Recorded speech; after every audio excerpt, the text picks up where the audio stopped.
Want to set him up with the lapel?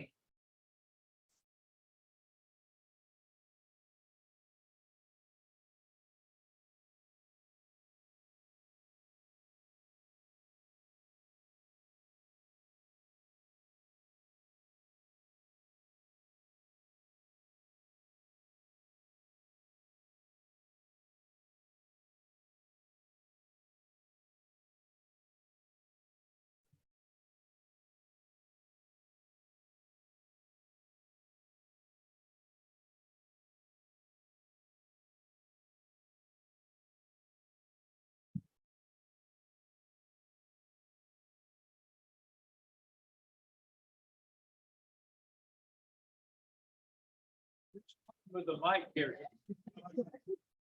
We want you all to hear what the senator has to share with us this morning. While he's getting mic'd up, I would like to welcome everybody to a Penobscot Bay Regional Chamber of Commerce business breakfast. It's been a while since we've had our last business breakfast. But boy, doesn't it feel good. Beautiful day. It's a beautiful day again to be in person here in the Mid-Coast. I'd like to start the event by recognizing our sponsors who make these events possible. Our silver sponsor is Eaton Peabody, attorneys at law.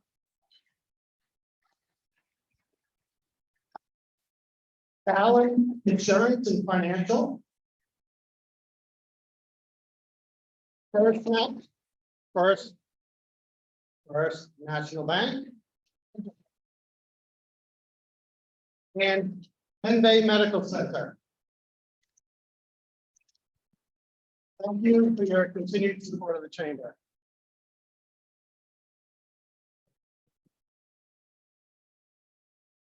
All right, I might have to use my outside voice here, but we'll make it work.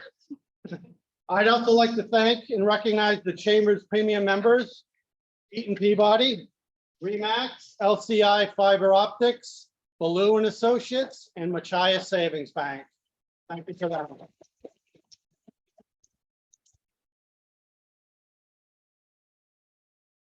School of Technology, that's why they have technology. Awesome. Before we get into today's program, I'd just like to say that this event is a prequel to a series of workshops that I have planned for the fall. It is an government organization called APEC, which helps small businesses bid and identify government contracts at the local, state, and federal levels. So there's a lot of opportunities to grow your business. We just have to fill you in on how to get involved. So those workshops are planned in September and October. So that'll be a exciting series of workshops. Before I turn the mic over to Bobby Deachin, the Executive Director of Mid-Coast School of Technology, I'd like to acknowledge the students and staff of the culinary program who prepared your breakfast this morning.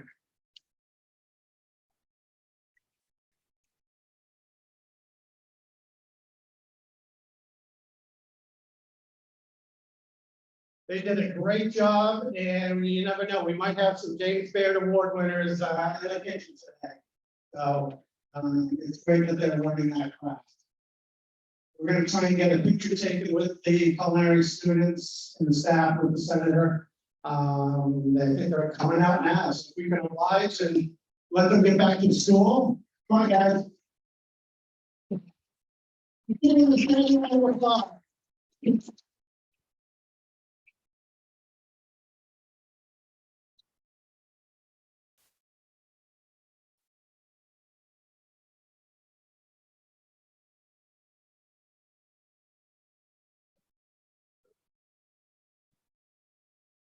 Where's John Michael?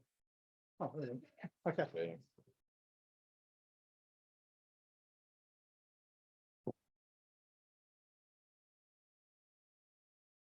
Thank you.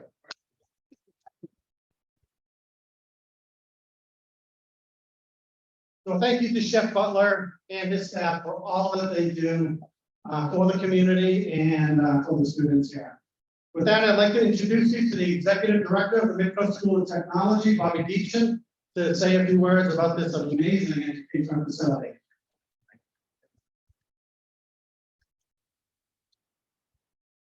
Morning, everyone. Thanks for coming to Midcoast School of Technology. For the ones that have not been here, it is an amazing school. We serve 19 communities in the Midcoast region. We have students that take the ferry over every morning, an hour and 15-minute boat ride to make sure that they have access to career and technical education. I get a question a lot as far as what's the difference between vocational education, and career and technical education. And a lot of it has to come down to time and the experience that our students have.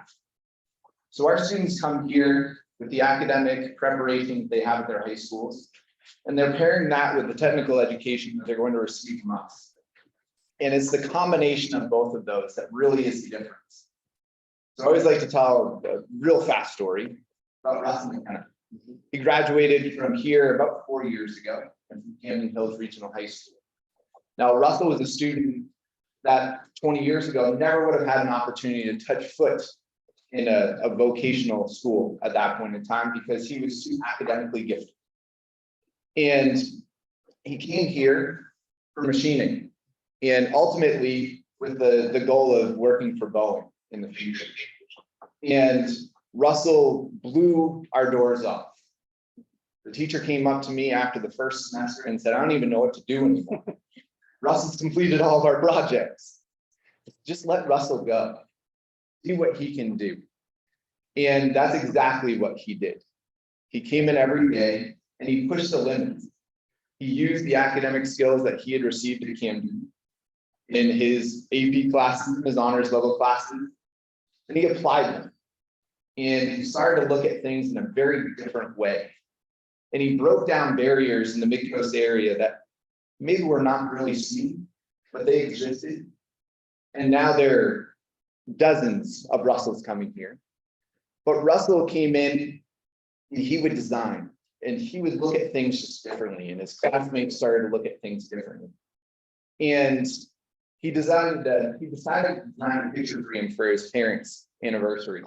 And he did a beautiful job with the design, but he didn't look at things as someone that was actually going to manufacture. And his picture frame fell apart. And the teacher had taken the design already and knew that it was going to fall apart, but used it as a learning opportunity for that student. Russell went back to the drawing board and designed a new picture frame. And with the idea that I have to start thinking like a person that is going to be manufacturing my designs in the future. And he ended up making this incredible frame for his parents. Went on, competed in the Skills USA competitions for us, where students get to compete against others around the state. If they do well at the state competition, they go to the national competition. And after only 1 year of CNC milling, he finished 8th in the country. He had that offer from Boeing at 17 years old. And now he's at Colorado School of Mines, just doing incredible research and design work. But it just shows what can happen when you have a top level academic education, like it's offered throughout the Midcoast area, and you combine that with a top level technical education, and magic happens.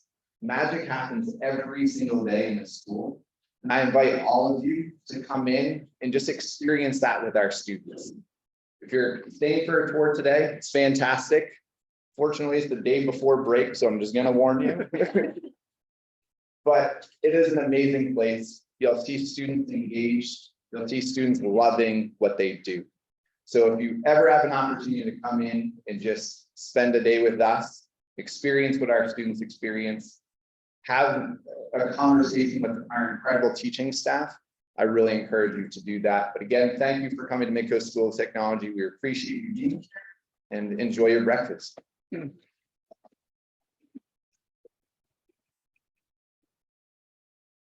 Thank you, Bobby. Just a reminder for those who did sign up for a tour, stay in the room. We don't want you mingling out. The kids are going to be changing classes. So stay here. We're going to arrange, I think, 3 or 4 tours of about 10 people. And maybe you'll get to meet some of your future employees or business partners along the way. So All right. So with Senator King tonight, who is our keynote speaker, I'd just like to introduce two members of his staff on his behalf. We have Christina Green and Edie Smith, who is here in staff.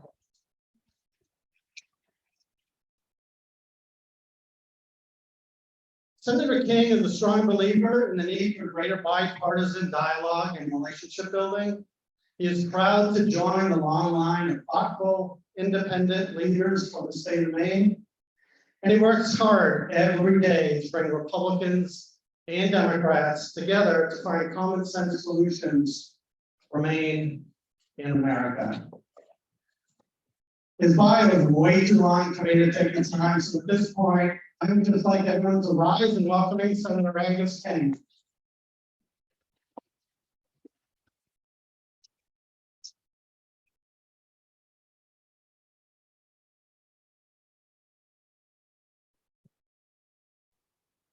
Well, I gotta say, it's fun to be in Rockland, and I don't know if you've heard that this summer is a gala at Principal.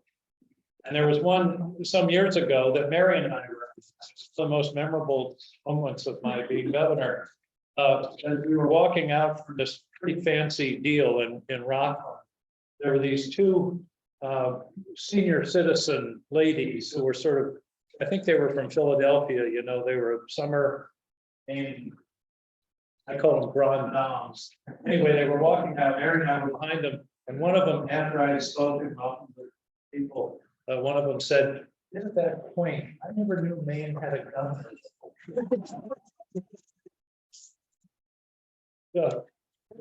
So they're doing it again this summer. I don't know if we're going to have this kind of thing. It's great to be here, particularly at this facility. I don't know what's going on exactly in your lives here, but every single person that's been to my office in the past year, the number one issue has been workforce. The number one issue, whether it's nurses, bloggers, everything, doctors, teachers, it's a huge, huge issue. Inflation clearly is an important economic issue, but workforce, I think, is the biggest challenge we have in Maine today. And this facility is part of the solution for that, to educate people with the skills that they need, also to acquaint them with the world of something other than academics, because we need people to be able to make things. And you know, for example, the famous story of the lawyer that had a problem with pipes in the basement, and hired a plumber, and the plumber came and fixed it, and afterwards the plumber handed him the bill, and the lawyer looked at it and said, "I can't afford this." And the plumber said, "I couldn't either."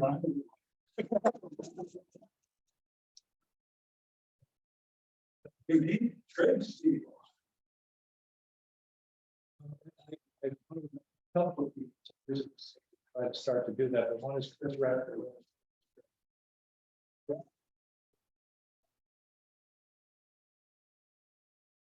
Chris is on my staff, fully abandoned me a year ago. And I understand Chris is going nuts and is running for the town council. There's a wonderful story about Harry Trimony, vice president, and he Independence, Missouri, for a little break. He gets a phone call at 11 o'clock. The street lights out in front of my house, and you get it fixed. And Truman said, "Well, I'm vice president of the United States. I don't think I can. You can call the commissioner." He says, "Oh no, he's busy." Chris, you don't know what you're stepping into. The other person is Gary Croft from Oregon. I don't know quite what Gary was doing here, except for getting hunting. Gary's one of my old motorcycle buddies, and before he tells you the story, I'll tell you about when we were riding motorcycles. We were following the Androscoggin River. Started up in northern Maine, and then, you know, the Androscoggin goes into New Hampshire and back. And we stopped, and there were a couple from Massachusetts. And I did what I always did. I walked over, said, "Welcome to Maine. I'm the governor." And then I turned around and walked back, and Dan Watson said, "We're in New Hampshire."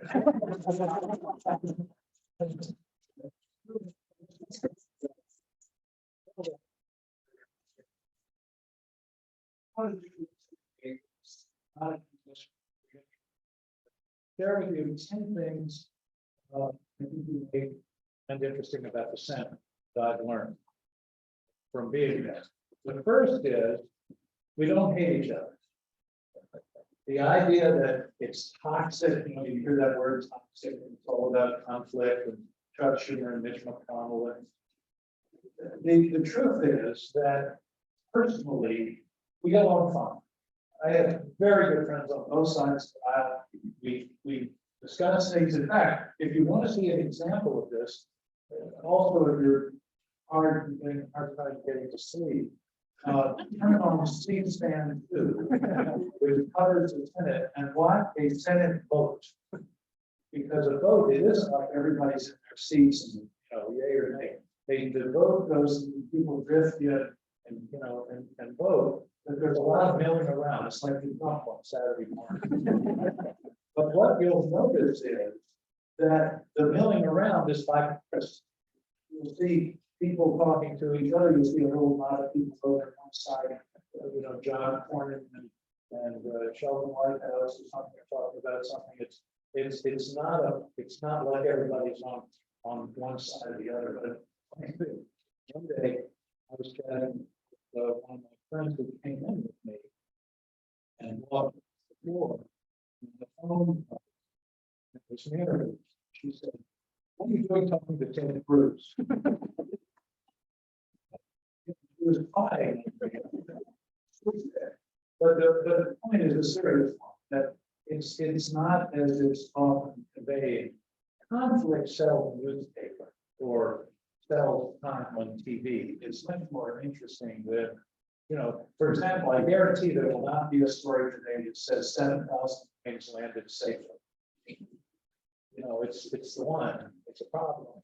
And so I think that's important because it's not as they use the word toxic.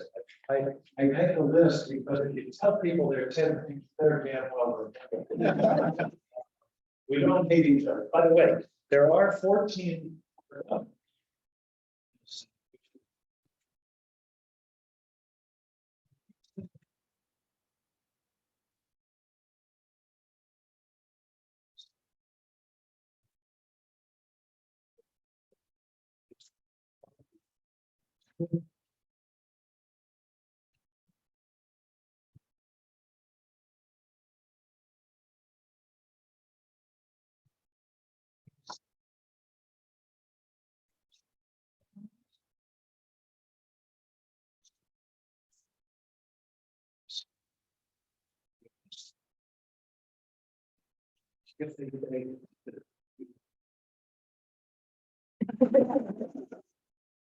It's the only joke I ever heard.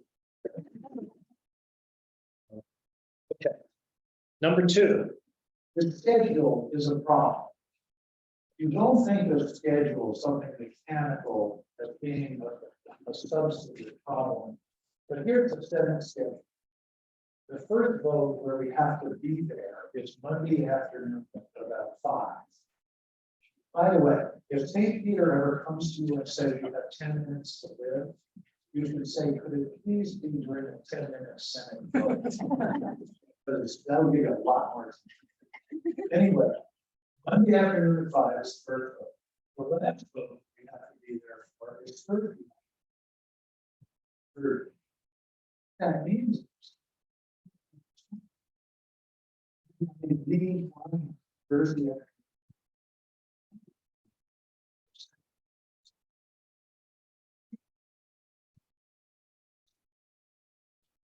Think about it. What they did do was 30, 40 years ago. What they did there.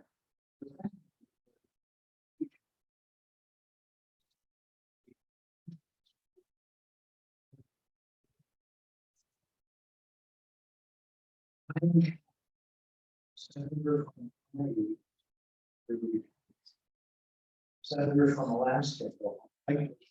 Soon. So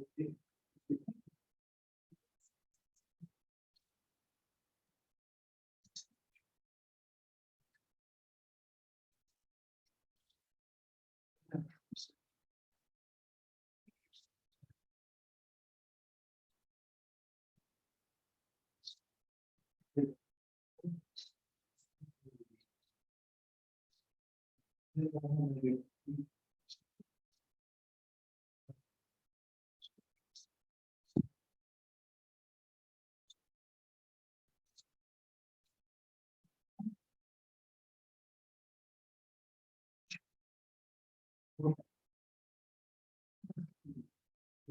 would be unconstitutional.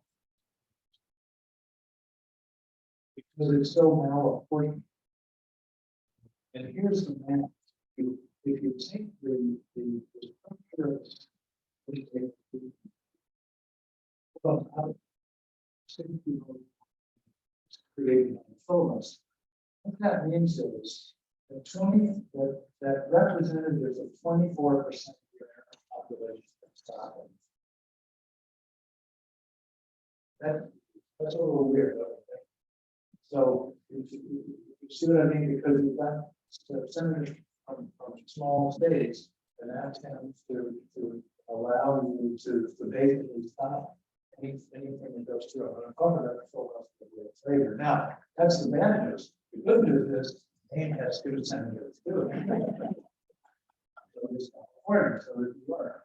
So the framers did this on purpose. The Senate was originally established to represent the states, not the population of the states. It wasn't until the 1960s the U.S. senators were elected.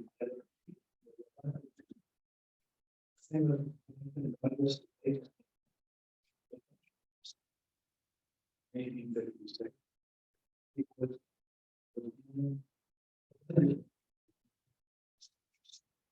states are it's created this malapportionment. I say if you went through it filibuster, really becomes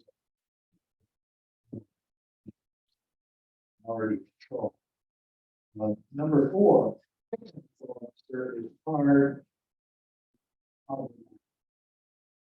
went down. We're going to fix it.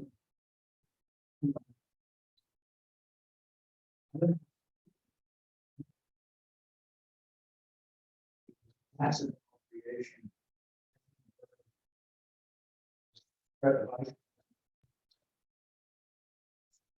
Wrote out the rules, and they didn't have the rule that almost we used to removing the previous functions. Well, you don't need that. It's really the framework. This is important.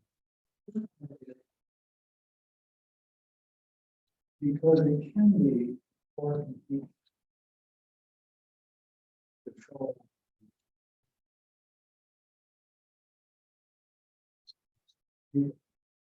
Okay.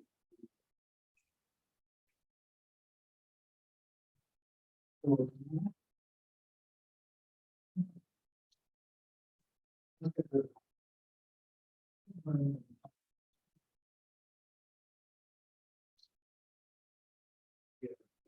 yeah.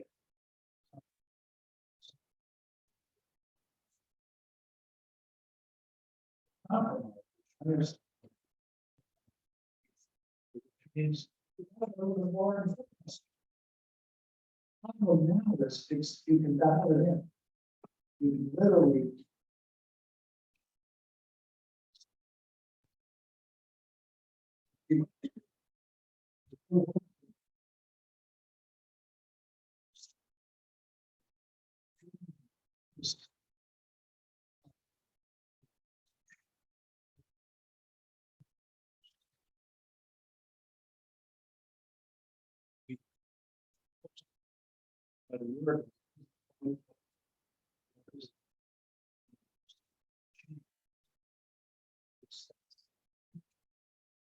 headed in that direction. Number 5, you know that. It really matters.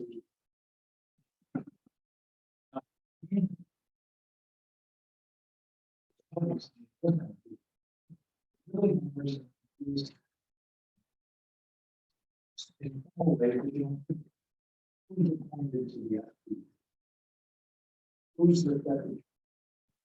Who's the assistant? Who's kind of those jobs?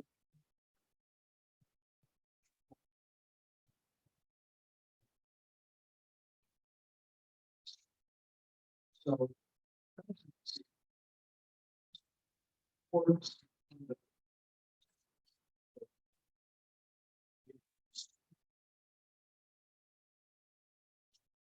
Reports. Structure. Role of the president.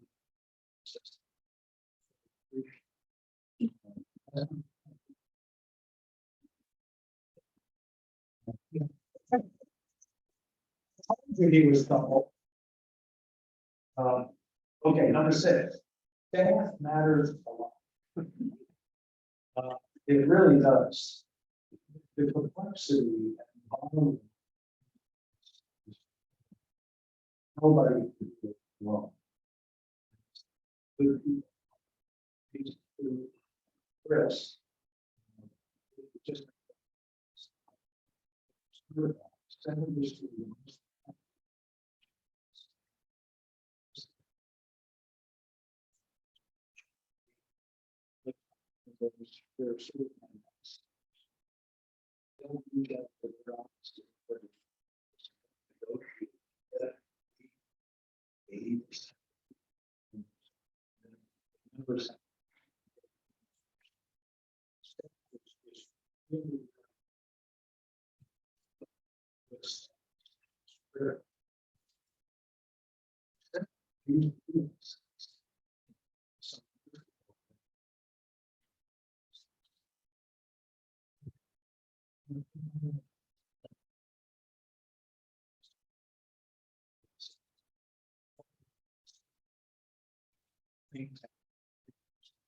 So we need a witness here who can assent. So, sending the deputy under secretary of sessions. These titles. Who is this? This girl. This answer. Still no name. Isn't that? That's but so the staff is really important. And that wasn't on the list either, just for really.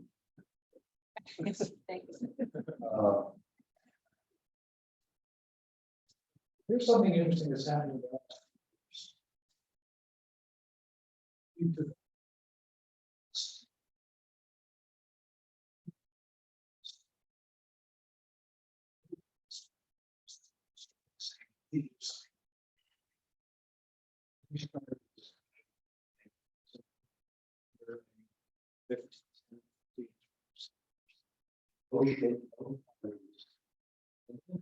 Leaders, so we stand aside, which is a good. They would hold.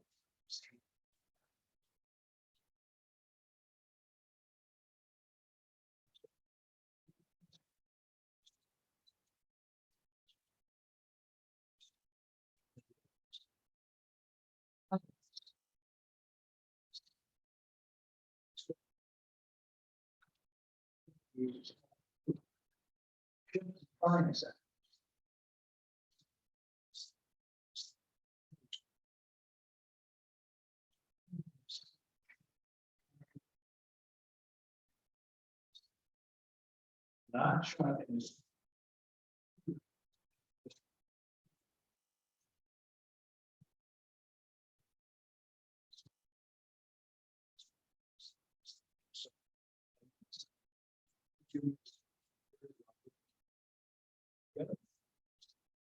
Leaders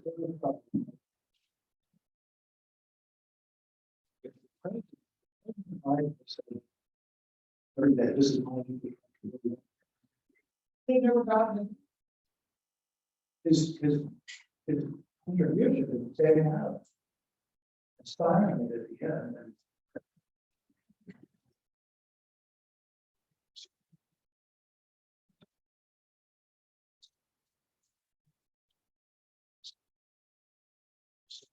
Seriously.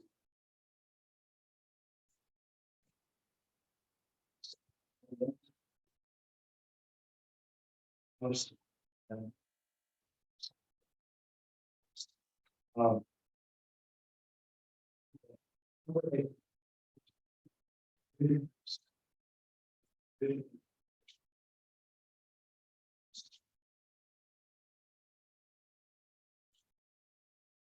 is in a lot of ways, would agree in place. Very good set of parents. I mean, that was like a couple of things. I saw a reading where the parents of most time, the party of the person that carried that used to be. That was pretty weird.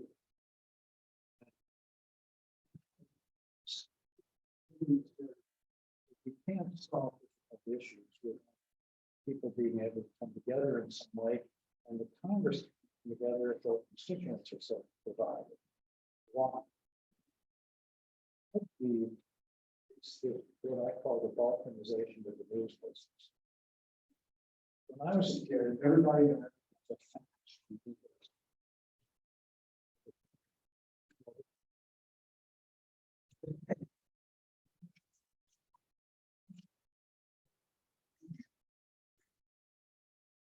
Conservative left.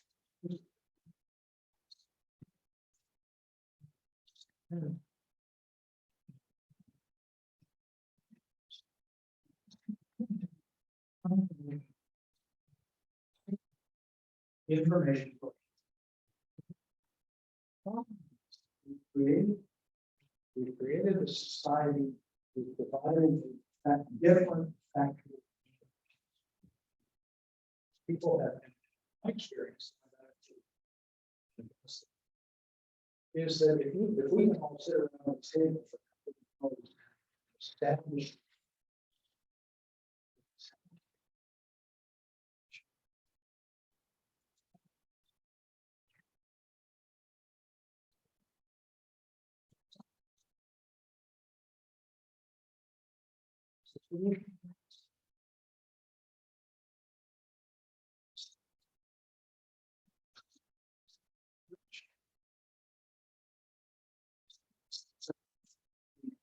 the State of the Union. Before the State of the Union, the Senate would have the informal buffet. I think you get your plate and see whoever's at the next table. And so I have to sit down. President Trump is president. I have to sit down. Each senator can bring one guest. Martin's guest was a young woman, very smart, we were chatting. Turns out she was a teacher of the year. She was also a dreamer. She was also a child of illegal immigrants. She had legal status. She was teacher of the year, but she was a dreamer. That was immigration. Move on to the speech. President Trump had a family in the gallery whose daughter was killed by a gang when I was 13. That was his vision of immigration. You know, murders and so if you think of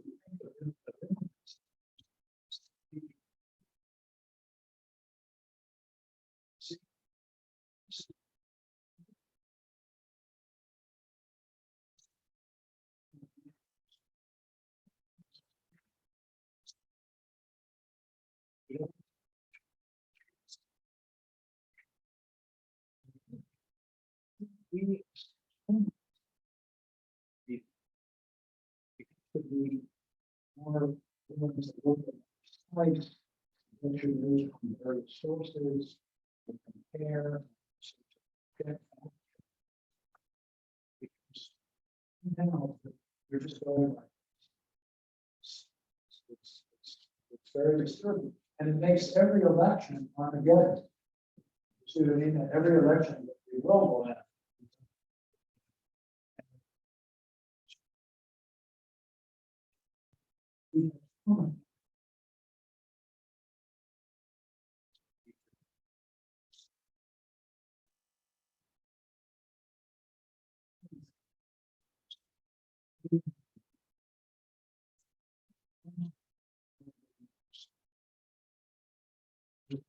new. So if you watch, you get this same thing sort of over and over, and various people talking about it. So I really think that visual.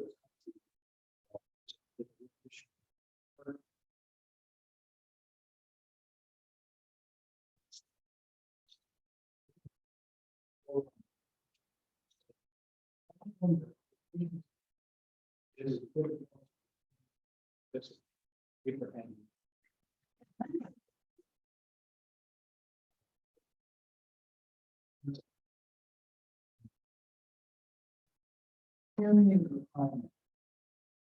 The reasons politics has been competitive.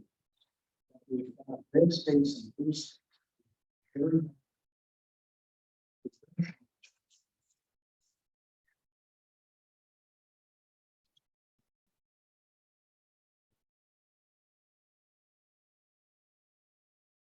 districts in Florida. Same. Means that means is the real action.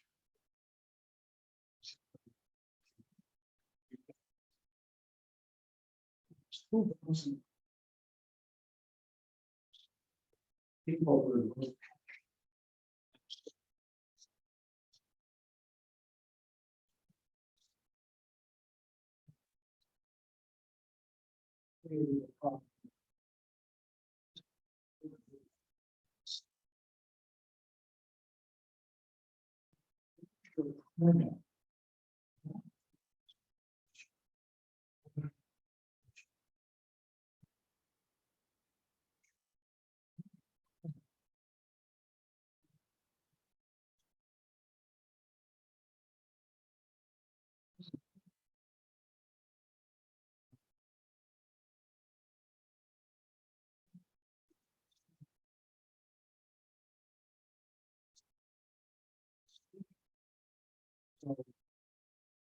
this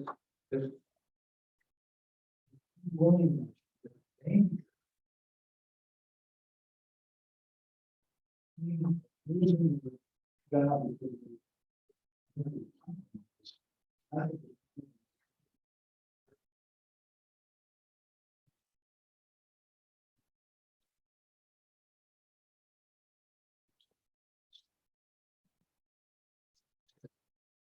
think you have a hard serve. You. So, what are they going to charge you? Without this,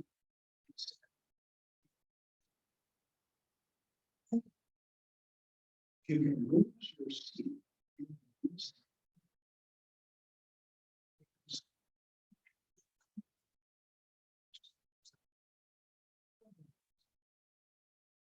seat.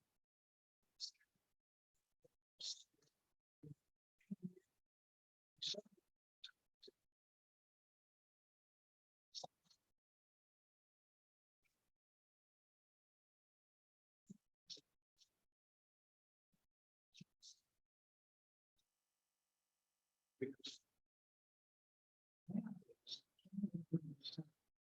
party members voted on.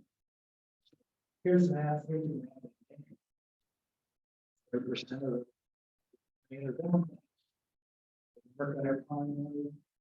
So you have a 20% turnout. 20% of 30% is 6%. So you're down to 6%. Main cost of living.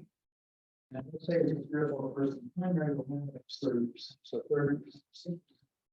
2% of the people in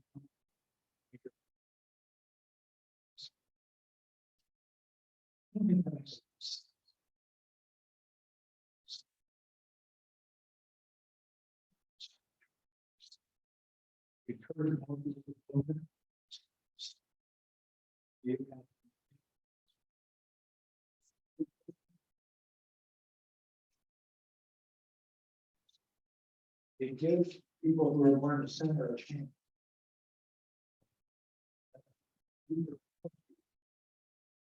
She does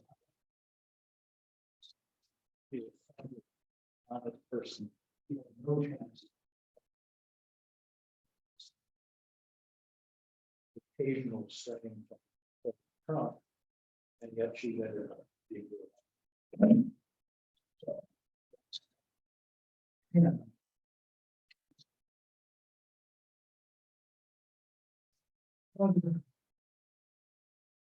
Stimulate. Almost. Yeah. Challenge.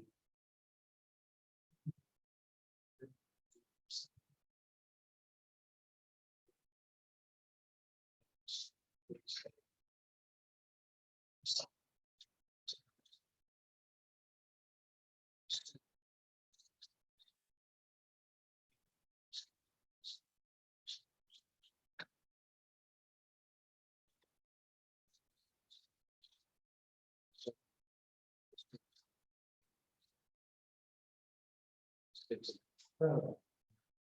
Well, I do want to put you to.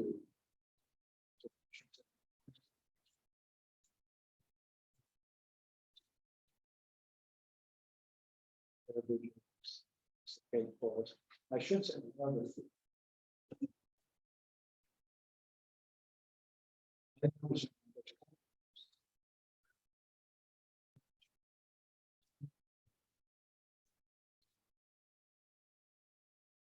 Only 5,000 weeks. Favorite week was.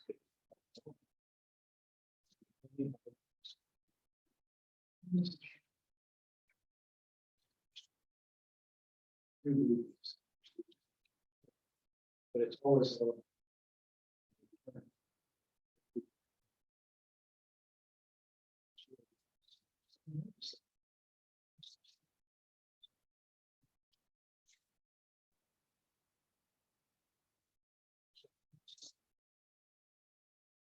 So every 6 weeks or so, everybody. Town member best. Crazy as it is. There.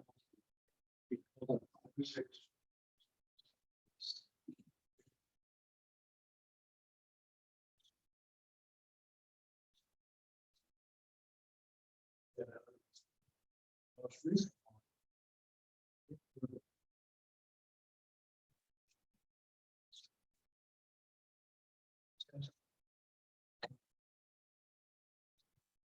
Two newly elected Republican senators.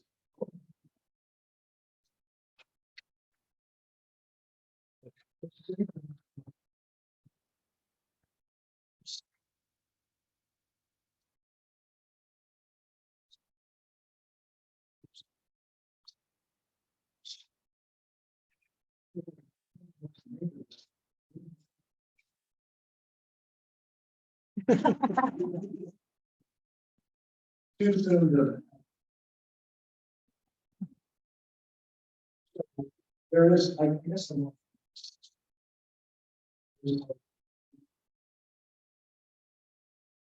this year, I think it's huge. It's up there, and thank you.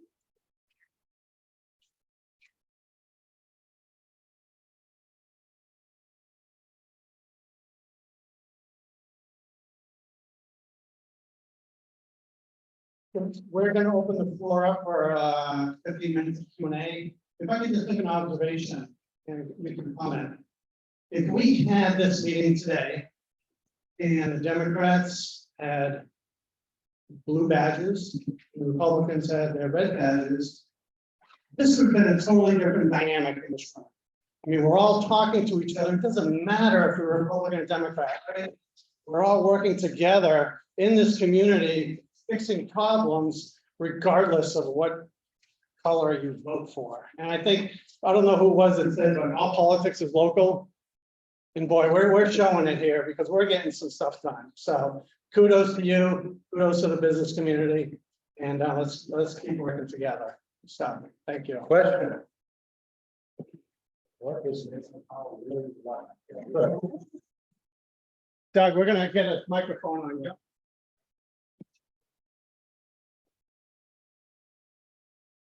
Senator King, thank you very much for that talk this morning. I've heard some of it before, so it's always good to hear it again. When you go to a rolling sales Sir, you want to hear a satisfaction? By the way, I love John Test, so you know, he's good. I just wanted to bring up one thing that's been bothering me for a long time, and I would probably say probably a million other Americans that's been in my shoes before. There's probably people in this room that serve or that family members of military. I'm one of those people. And I know this is one issue that you and I disagree on. So that's why I'm bringing it up, because I support you in many other areas. But as you know, you're a big proponent of changing the names of all the bases in the Army. And Not removing, all of them, just the ones that were named after people that led armies against the United States. right, and your friend Joshua Chamberlain, your neighbor, I know that you very much like to have him be one of the people that have the bases named after him. The base commission came out with all the names. They don't have any Civil War generals on this list. I don't know if you know that or not, but they don't have any.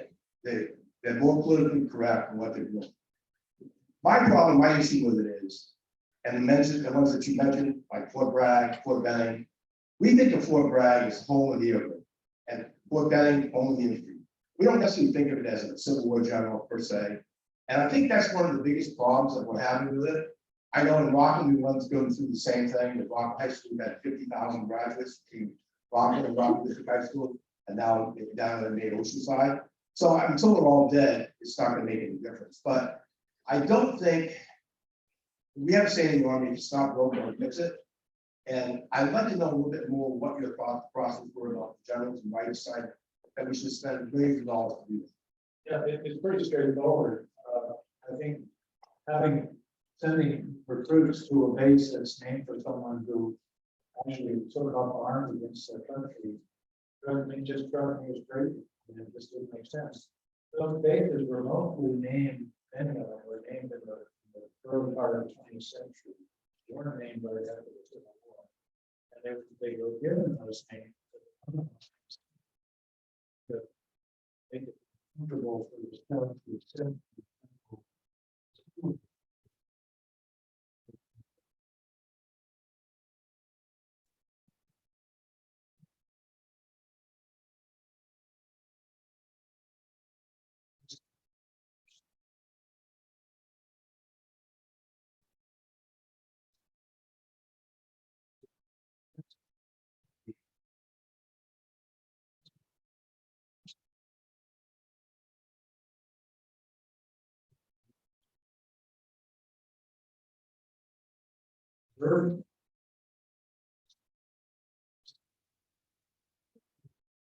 Sending troops to a base that's named.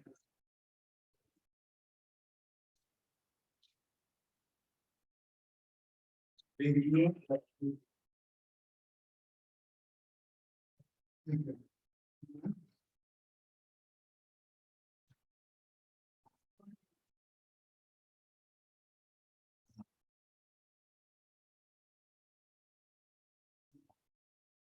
That's the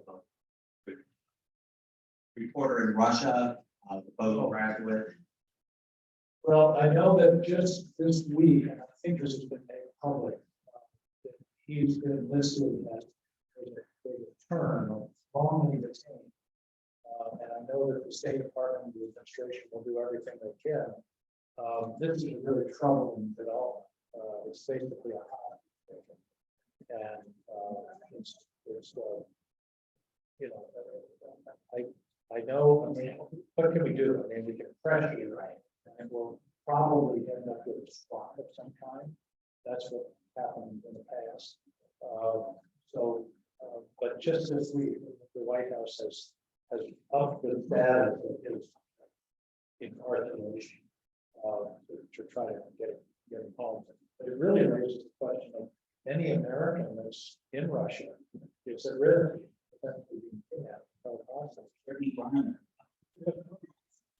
So usually the problem is people we're giving them really worse about it.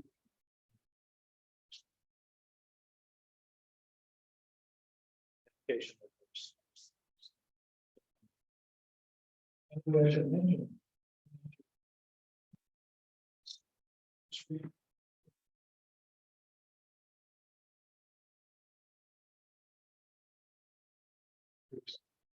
Ask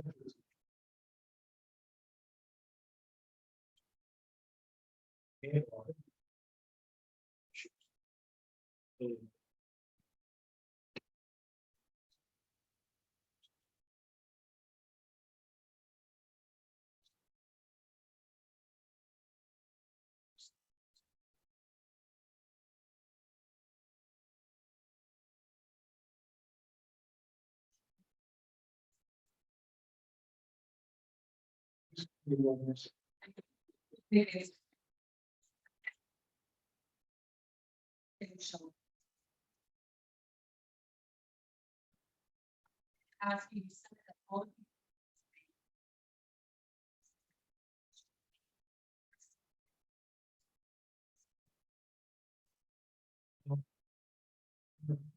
There's no single answer. Kind of larger chance of.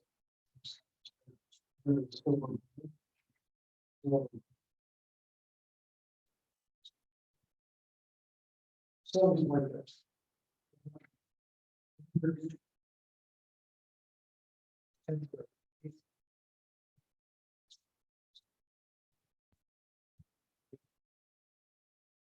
Closer connection with technical and vocational. For example, in York County.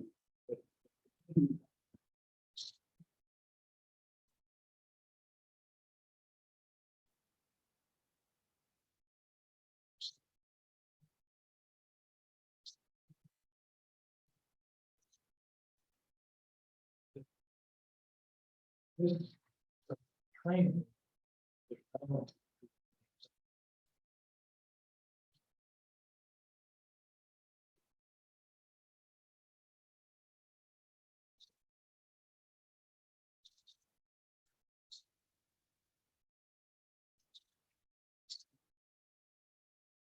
And these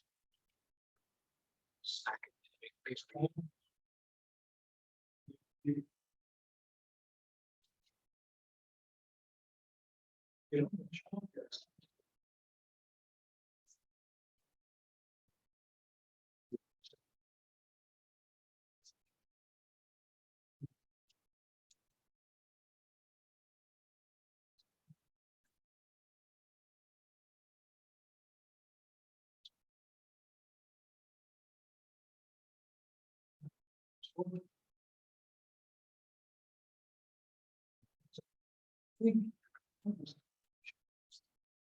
business.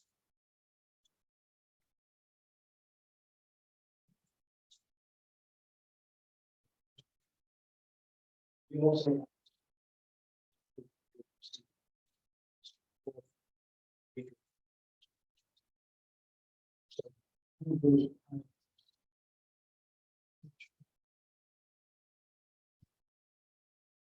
Jake Miller has a question.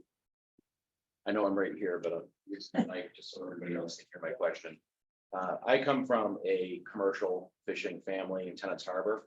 And I appreciate the work that you and Senator Collins did to help support the Maine lobstermen. My question for you is, what is the flavor from the rest of the Senate from across the country in support of the Maine lobstermen? Do we have their support, and what do we need to do?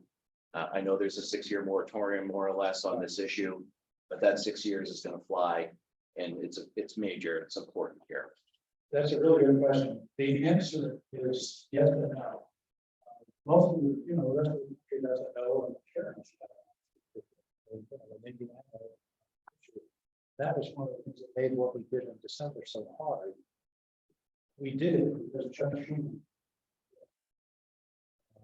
And he took it on this issue, and at the end, it was the lobster fishery moratorium on the rules is literally the last 2 minutes.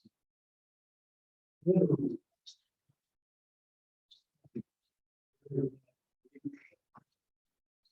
Ends up making.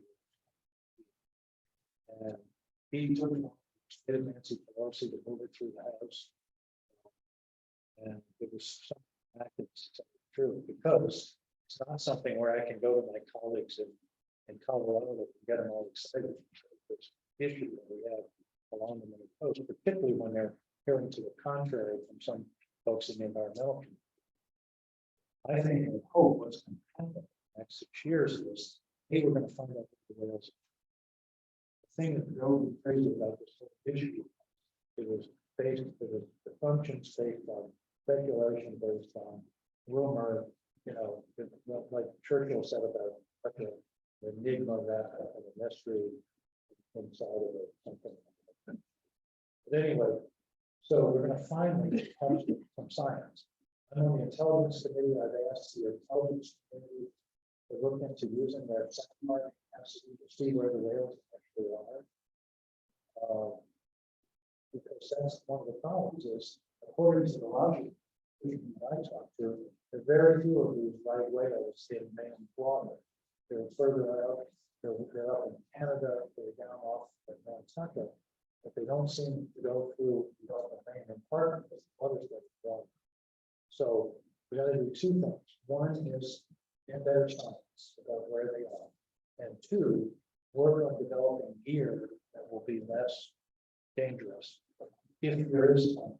I mean, the problem is there's never been a right whale death attributed to Maine lobster gear, never. And there was one entanglement in lobster gear in 2004. None since. So pretty scant evidence. So what we're trying to do is nail down science. And frankly, if they are, deal with the year issue. We're staff reach out to know, say, as you say, it was 6 years. So it's very hard. I've never worked very hard on any one thing in such a short period of time. I called Chuck Schumer Sunday night at 3:30 in the morning. That's how serious this was. And he responded. And of course, Susan, 15 minutes later, but it was a real team effort. Susan was regularly running interferential with the call. Right, next up is David Grano with the Department of Labor. Thank you for mentioning that, because the first thing I'm going to do is point out that I don't speak for the Department of Labor. I'm still one near the bottom rung. I'm able to get various things done, but I don't speak for the Maine Department of Labor. I don't have a hear that, Governor. We don't have to. I don't even have all the people trying to speak behalf of things like passing on their own. The employer I met yesterday, who represents in his concerns and his fears and worries, just that every employer I've ever talked to in my dozen years with the Department of Labor. He said we were in a large meeting with the University of Maine site in Belfast. And surrounding him in this room were people from the college systems, the university system, the Howell Alphonse Center for Workforce, vocational rehabilitation, all the people who receive funding, private and public, to assist in the world of workforce. And there's one gentleman who happened to work, he's a manager in a healthcare system. I won't identify, there's no need for it. He looked around the room at all of us and he said, you people have all the money and all the resources in the world. You can't spend them on the one thing that we need. I'm only passing this along, but I'm not expecting a response. Think off the cuff as an answer to this. He said, I wish you could just spend the money helping provide workers. He said, you've got money for training workers that we don't have. I know it's not true that we don't have workers, but I'm not getting to that. He said, you have all these resources for education, for helping employers, training their workers, for helping various different kinds of people join and participate in the workforce. But he said, you know, you can release any of that money to provide what we really, really need. And what he was implying is what we really, really need are fresh, living, working people here in the state of Maine to do the jobs that are going begging. And in this sector in particular, the healthcare sector, they never really recovered from the the close down of COVID. It was one of 4 industries that really struggled to get back. And he just said, I wish you could all use your money in a different way.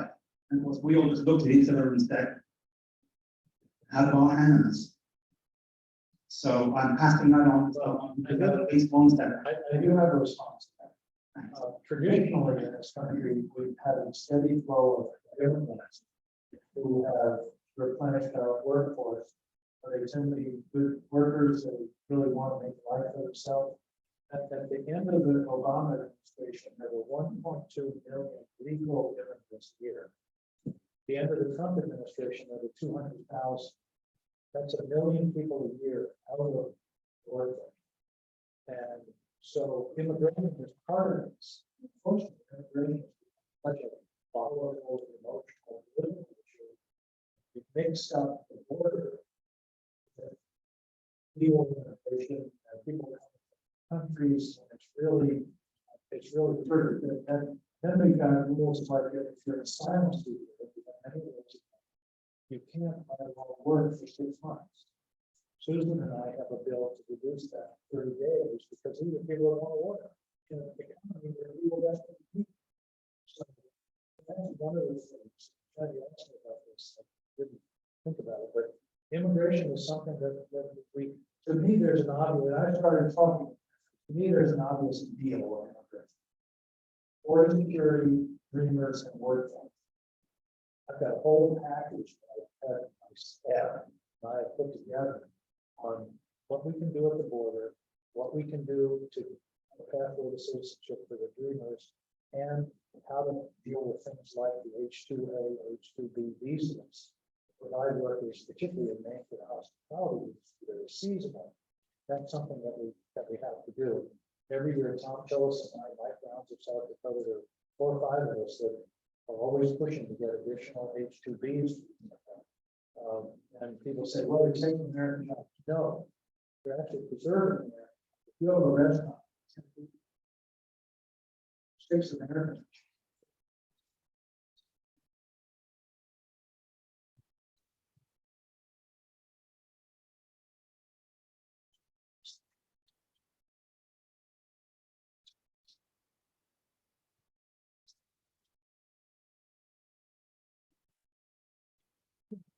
How many of you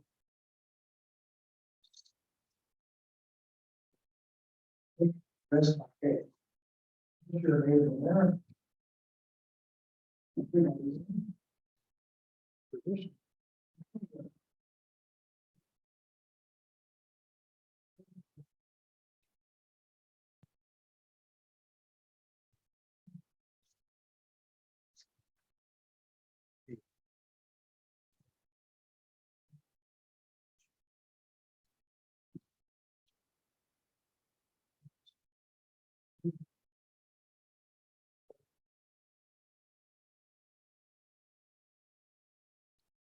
Well, thank you. The senator is on a pretty tight schedule today. I think he's going to spend the better part of the day at the Green Coast.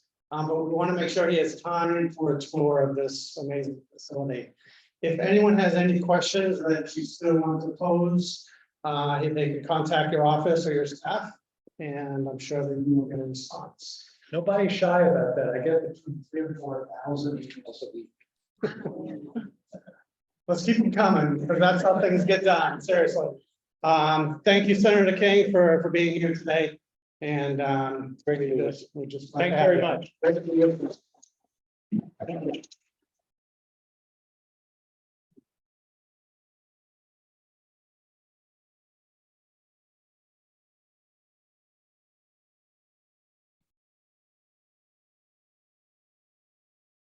That turned it on.